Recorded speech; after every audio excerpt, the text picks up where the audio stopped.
Hello friends, this is Vedpal Chadda, Executive Director of Nitya electro controls private limited. Nitya electro control 20 साल पुरानी company है और we are pioneers into electrical panels. LT panel भी बनाते हैं हम, एचटी पैनल भी बनाते हैं, डिस्ट्रीब्यूशन बोर्ड्स भी बनाते हैं, deep down boards for utility बनाते हैं। We are into all kind of electrical distribution boards. 20 साल पहले जब हमने शुरू किया था तो हमने भी एक नए एंटरप्रेन्योर की तरह ही शुरू किया था। वी वर बिगनर्स, हमने काफ़ी स्मॉल स्केल से शुरू किया था। और हाँ, ये बात अलग है, उस समय कंपटीशंस कम थे तो we could enter very well. आजकल competition is more because more and more people, which is a healthy point. बहुत सारे लोग खुद एंटरप्रेन्योर बनना चाहते हैं, which is a good change. So I would suggest that the more and more people should come into this field, but they should take care that बहुत बड़ी scale पे शुरू करने के बजाय वो एक कंट्रोलेबल स्केल में शुरू करें और शुरू करें कि असेंबली से शुरू किया जाए, जहाँ पे वो अपना प्रोडक्ट को इक्विपमेंट में, इन्वेस्टमेंट में अपना पूंजी को खर्च ना करके उसको वर्किंग कैपिटल के उसमें यूज़ करें। जो जो इक्विपमेंट्स चाहिए, जैसे फैब्रिकेशन है पैनल्स का, वो किसी सब वेंडर से करा सकते हैं। पेंटिंग कराना है जो फैब्रिकेटेड पार्ट का, वो किसी और वेंडर से करा सकते हैं। और फाइनल एक असेंबली अपने ब्रांड में, अपने एरिया में कर सकें। उसमें क्या होगा, उनको लैंड एरिया भी ज़्यादा नहीं चाहिए, रेंटेड एरिया भी उनको कम मिलेगा, कम एरिया में काम कर सकते हैं और एक अपना टर्नओवर प्लान करके ईयर ऑन ईयर करके इसको वो आगे बढ़ा सकते हैं। क्वालिटी पहले से बहुत ज़्यादा इम्प्रूव हो गई है और बेसिक रॉ मटेरियल जिससे पैनल बनते हैं वो माइल्ड स्टील है।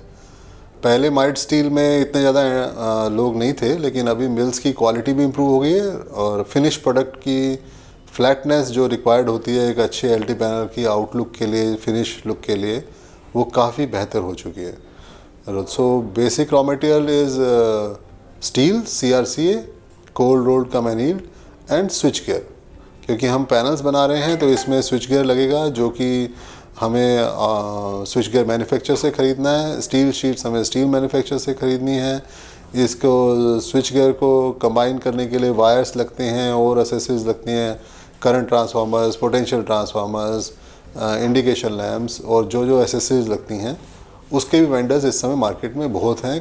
There is a healthy competition और अगर उसको एक्सप्लोर किया जाए तो एक वैल्यू पे रॉ मटेरियल ख़रीदा जा सकता है आजकल। देखिए, सबसे ज़्यादा जो मेनली रिक्वायर्ड है वो इलेक्ट्रिसिटी चाहिए आपको, क्योंकि आपको लाइट्स, बेसिकली लाइट्स चाहिए। Plus if you are doing some kind of fabrication तो छोटे मोटे आपको वेल्डिंग सेट्स लगेंगे जो कि बिना पावर के नहीं चलेंगे।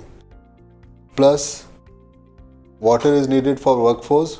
जितनी भी कम हो, ज़्यादा हो, जो भी है, उनके लिए पीने के लिए पानी चाहिए। इसमें ज़्यादा पानी ऐसे कुछ नहीं लगता है इंडस्ट्री में। अगर आप अपना खुद का आगे चल के जब आप थोड़े एक अच्छे लेवल पे आ जाते हैं and if you want establish full manufacturing facility for yourself, then you need water also, which is used in seven tank process, जिसमें हम स्टील शीट्स का केमिकल ट्रीटमेंट करते हैं, तो उसके लिए चाहिए होता है। Packaging is standard packaging. We are taking total precautions so that the end product reaches safely to our customers. We use 3 layer of packaging. पहले हम थर्मोकोल शीट से उसको रैप करते हैं, उसके बाद करूगेटेड हार्ड पेपर से उसको रैप किया जाता है, then there is a polythene wrapping and finally we are doing wooden crate packing so that रास्ते के जितने भी ट्रांजिट हज़ार्ड्स हैं वो कवर किए जा सकें और सेफली प्रोडक्ट जो है कस्टमर्स के पास डिलीवर हो सके। देखिए, हमारे पास प्लस पॉइंट है कि अभी हम इस इंडस्ट्री में 20 साल से हैं, तो हमने लॉजिस्टिक्स के ऊपर काफ़ी काम किया हुआ है and there are people those who want to work with us. लेकिन एक नए एंटरप्रेन्योर के लिए he should go with already proven logistics partners. उनको उसमें देखना पड़ेगा जिनका ट्रैक रिकॉर्ड अच्छा है, ताकि उनका प्रोडक्ट जो वो यहाँ से भेज रहे हैं वो उनके कस्टमर के पास सेफली डिलीवर हो सके। मे बी इनिशियली थोड़ा सा ट्रांसपोर्टेशन का कॉस्ट ज़्यादा आएगा, लेकिन उनका जो प्रोडक्ट है वो सेफली पहुंचेगा तो उनको वो रीवर्क और बाकी चीज़ों से वो बच जाएंगे। तो मेरा कहना यही रहेगा, प्रूवन लॉजिस्टिक्स पार्टनर के साथ जाएं और बाद में अपने आप लोग आपसे जुड़ते जाएंगे। एलटी पैनल बनाना अपने आप में एक इलेक्ट्रिकल इंजीनियर के लिए बहुत इंटरेस्टिंग प्रोसेस है।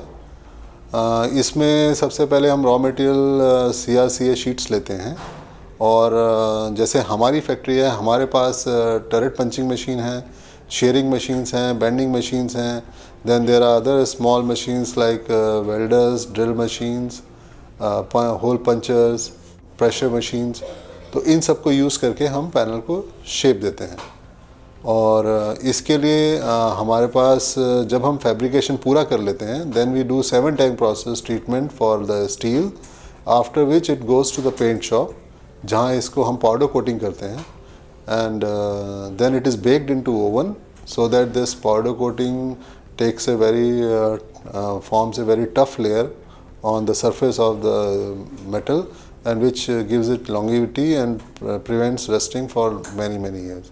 And then उसके बाद ये हमारा स्ट्रक्चर बन जाता है। फिर आता है स्विच गियर असेंबली का पोर्शन।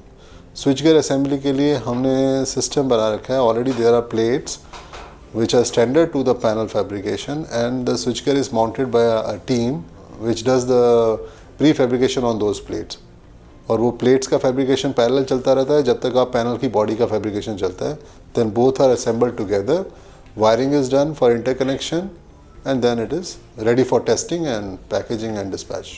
देखिए इसमें डिपेंड करता है कि आप कितना टर्नओवर कर रहे हैं, कितना वॉल्यूम आप कर रहे हैं। अगर एंटरप्रेन्योर नया है और उसका वर्किंग कैपिटल उसके पास लिमिटेड है, आई होप बिलो 1 CR और अराउंड 50 lakhs, तो फिर उस टाइप के बिज़नेस के लिए 200 स्क्वायर मीटर्स का एरिया काफ़ी है। और उसने कवर्ड एरिया के अंदर they can have a turnover of annual turnover of around 2 crores. So this should be, अगर उनका विजन इससे ज़्यादा है then they will have to go for a bigger area, but then the rentals will increase, so they have to plan accordingly. So eventually they will have to go with their own plants because rentals will not be feasible.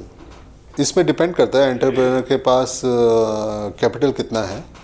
अगर जैसे मैंने बताया limited capital है तो he should not go for any machinery, कोई machinery की ज़रूरत नहीं है। उसको वो एज ए जॉब वर्क दूसरे लोगों से टाई अप करके उनसे करवा के और अपने यहाँ बेसिकली असेंबली यूनिट रखे, और इस असेंबली यूनिट में उसको वायरिंग के एक्सपर्ट्स चाहिए, फिटर्स चाहिए जो उसके लिए pre fabricated and painted panels को वो लेके आए अपने आप, जैसे मैंने बताया माउंटिंग प्लेट्स खुद बनाए अपने यहाँ और उनको असेंबली करे उस पैनल में और उसकी पूरी पैनल की वायर कनेक्टिविटी करे और उसको रेडी करे। तो इसके लिए उसको ज़्यादा कैपिटल की ज़रूरत नहीं है। लेकिन अगर वो पूरी मशीन्स वगैरह सब ख़रीदना चाहता है तो एक अच्छी इंडस्ट्री के लिए मिनिमम 2 करोड़ की इक्विपमेंट चाहिए।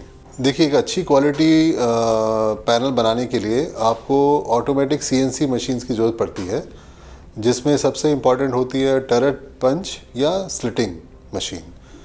तो ये मशीन्स जो हैं CNC मशीन्स हैं, प्री प्रोग्राम्ड हैं। इसमें हमारे को as per the sheet size, जो हमारा ऑप्टिमाइज्ड शीट साइज़ है उसके हिसाब से हम नेस्टिंग प्रोग्राम्स डाल देते हैं मशीन्स में, और we try to optimise the use of every inch of the sheet metal so that to minimise the scrap generation. तो ये बेसिक मशीन्स हो जाती हैं। उसके बाद बेंडिंग मशीन्स हैं, फिर शेयरिंग मशीन्स हैं, ड्रिलिंग मशीन्स हैं, ये सब इसके साथ नॉर्मल मशीन्स हैं। तो you should minimum start with half an acre plot around 2000 square metres, और उसमें से आपका कंस्ट्रक्टेड एरिया जो है you should construct as per the FAR allowed minimum 2 floors so that you can have around 3000 square metre of constructed area. और उसमें आप raw material storage, raw material specifically इसमें स्टील को रखने की जगह चाहिए, तो एक एरिया होना चाहिए जहां आप स्टील को स्टॉक करेंगे, और this should B stock near the punching machines and turret sharing machines, and then there should be a store where your costly equipment, switch gears and bus bars and other things are coming. There should be a storage area for these items, costly items. उसके बाद आप fabrication shop का area चाहिए आपको, मेरे ख्याल से 20% to 25% should be fabrication area, and similar area should be for assembly, and paint shop should be around 10%, and then 7 tank process should be around 15 to 20%। अगर मीडियम लेवल हम ये मान के चलें कि टर्नओवर जो है वो साल का 10 करोड़ के आसपास का है, तो लोड है वो 20 kVA से 50 kVA शुड बी सफिशिएंट। देखिए इस समय we are almost producing 10 to 12 crore per month, तो which is around 150 crore per annum. और जो नया एंटरप्रेनर है वो अगर 10 से 12 करोड़ करता है तो 1 करोड़ पर मंथ की कैपेसिटी होगी। So for 1 crore per month his area should be around, if you are talking of plot area, anywhere between 200 square meters to 500 square meters, and for our size of turnover we need from 1 acre to 2 acre land area. See, skilled manpower is needed for welding, for wiring and for assembly. So you need fitters, wiremen and welders. These are the skilled manpower and this will be as per your turnover. Right now in our case we are having 100 to 150 skilled manpowers and similar unskilled manpower. So initially if he is having lower turnover which we are talking about, so he will be needing manpower of 20 to 30 persons. Major cost is raw material. Because it's a working capital extensive industry. आपको सारा material ख़रीदना पड़ता है, switch gear costly item है, steel sheet costly है, तो सब कुछ आपको ख़रीद के पहले and you get a very minimum advance from the, और sometimes when the vendor is known to you may be you will not get even advance. So major cost is raw material. As I told you, we are doing 10 to 12 CR, so our raw material is around 7 to 8 CR. One batch of production we are realizing around 2.5 to 3 crores, and we are doing almost 4 batches per month. To have a factory license, you should have majorly 2 NOCs. One is from fire and one is from pollution. देखिए सबसे पहले तो MSME आने से काफ़ी नए entrepreneurs को protection मिल रही है. They should, I would suggest they should immediately get themselves registered in MSME, which will protect them with the payments within 45 days. तो ये एक बहुत अच्छा स्टेप है गवर्नमेंट की तरफ से. बट 45 डेज़ अपने आप में काफ़ी बड़ा होता है, क्योंकि जब आप काम करने चाहते हैं तो आपको सारा पैसा खुद लगाना है, और उस पैसे के लिए वही है अपनी कैपेसिटी देख के काम करना है. And he should have money enough to do almost 3 months production with him, whatever he plans. देखिए अब सबसे कॉस्टली आजकल लैंड होती है, तो मैं बोलूँगा जिसको बिज़नेस शुरू करना है, पैनल इंडस्ट्री में आना है, he should not invest in land. He should take a pre-owned unit for somebody with having factory shed area covered on rental basis, और उसके बाद वो कॉस्टली मशीन्स के इन्वेस्टमेंट पे भी ना जाए और अपना टाई-अप्स करे. जो लोग ऑलरेडी ये काम कर रहे हैं उनसे अपने पैनल्स को फैब्रिकेट कराए, पेंट कराए, और अपने पास बेसिकली असेंबली यूनिट रखे. और उसके बाद अगर वो एनुअल 2 करोड़ का टारगेट करना चाहता है तो he should have minimum around 20 to 20 people, so that will be his cost. Again as all business are there, it depends upon how much you are loaded. If you have enough orders और अपनी तरह से कर रहे हैं, then you can demand a decent profit. लेकिन अगर आपके पास काम नहीं है तो फिर आपको अपनी फैक्ट्री चलानी है, अपनी फिक्स कॉस्ट पूरी करनी है, तो उसके हिसाब से आपको अपने प्रॉफिट्स देखने हैं.